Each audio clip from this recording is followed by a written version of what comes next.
কুনিয়া ভিনিসিয়াসের নৈপুণ্যে বিশ্বকাপে ছন্দে ফিরল ব্রাজিল। হাইতির বিপক্ষে এগিয়ে ৩-০ গোলে উচ্ছ্বসিত সমর্থকরা।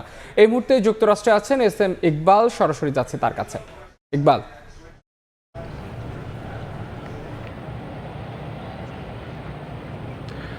আসলে ব্রাজিল এমন একটা ব্রাজিলের অপেক্ষায় ছিলেন ব্রাজিলিয়ান ফুটবল ভক্তরা। বিশ্বকাপে ব্রাজিল তার চেনা ছন্দ ফিরে পাবে সেই প্রত্যাশায় গুনছিলেন ব্রাজিলিয়ান ফুটবল সমর্থকরা।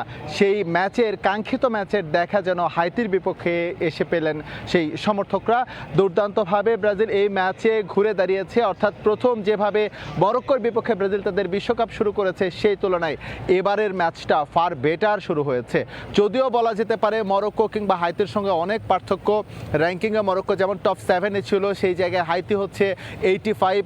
সে র্যাঙ্কিংয়ের হিসেবটা যদি এক পাশে রাখি, যদি ব্রাজিলের পারফরমেন্সের কথা বলি, তাহলে বলা যেতে পারে ব্রাজিল গেল ম্যাচের তুলনায় এই ম্যাচে অনেকটাই ভালো শুরু করেছে।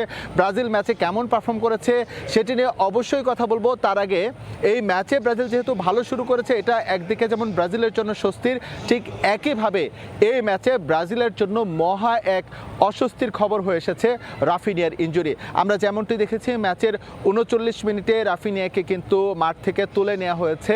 কার্লো অ্যানচেলত্তি এবং দ্য টিম ম্যানেজমেন্ট তিনি খেয়াল করছিলেন যে রাফিনিয়া ডান পাশের উরু, যেটাকে বলি থাই বা হ্যামস্ট্রিং যেটা বলি না কেন, সেখানে হচ্ছে তিনি অস্বস্তি অনুভব করছেন, তাই তাকে মাঠ থেকে উঠে নেওয়া হয়েছে। এবং পরবর্তীতে আমরা বিভিন্ন গণমাধ্যমের সঙ্গে যোগাযোগ করেছি বা বিভিন্ন সোর্সের সঙ্গে যোগাযোগ করে যেটা জানতে পেরেছি যে রাফিনিয়া হ্যামস্ট্রিংয়ের চোটে পড়েছেন এবং হ্যামস্ট্রিংয়ের চোটে ভুগছেন, এবং যেটা ব্রাজিলের জন্য মারাত্মক দুঃসংবাদ হয়ে এসেছে। কেননা এ ধরনের চোট থেকে সেরে উঠতে অন্তত 1 সপ্তাহের সময় লাগে, এবং এটা যদি গ্রেড 2 হয় বা তার উপরে যদি হয়ে যায় তাহলে কতদিন সময় লাগে সেটা ডিপেন্ড করবে তার পুনর্বাসন প্রক্রিয়ার মধ্যে। মোটা দাগে বলা যেতে পারে হাইতির বিপক্ষে ম্যাচ ব্রাজিলের জন্য যেমন একদিকে স্বস্তির সংবাদ নিয়ে এসেছে, ঠিক একইভাবে মহা এক অস্বস্তির সংবাদ নিয়ে এসেছে রাফিনিয়ার ইনজুরি। কারণ রাফিনিয়ার মতো একটা ফুটবলারকে যদি ব্রাজিল ফার্স্ট রাউন্ডেই হারিয়ে ফেলে বা লম্বা সময়ের জন্য হারিয়ে ফেলে, তাহলে পরবর্তীতে যে তাদের যে বিশ্বকাপের যাত্রাটা রয়েছে সেই যাত্রাটা কিন্তু অনেকটাই কঠিন হয়ে যাবে, কারণ তিনি এই দলের অন্যতম বড় তারকা।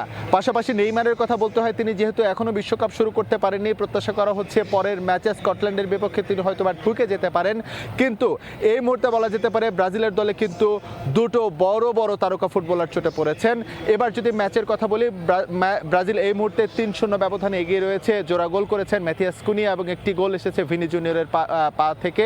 অর্থাৎ প্রথম ম্যাচে টিম ম্যানেজমেন্ট যে ভুল করেছিল ম্যাথিয়াস কুনিয়াকে শুরুর একাদশে না খেলিয়ে, সেই ভুল থেকে তারা বের হয়ে এসেছে এবং ব্রাজিলও কিন্তু তার চেনা ছন্দে ফিরেছে। সুতরাং এই ম্যাচে হচ্ছে গোল ব্যবধান অনেক বড় একটা ফ্যাক্টর হবে, কারণ কিছু ইকুয়েশন রয়েছে।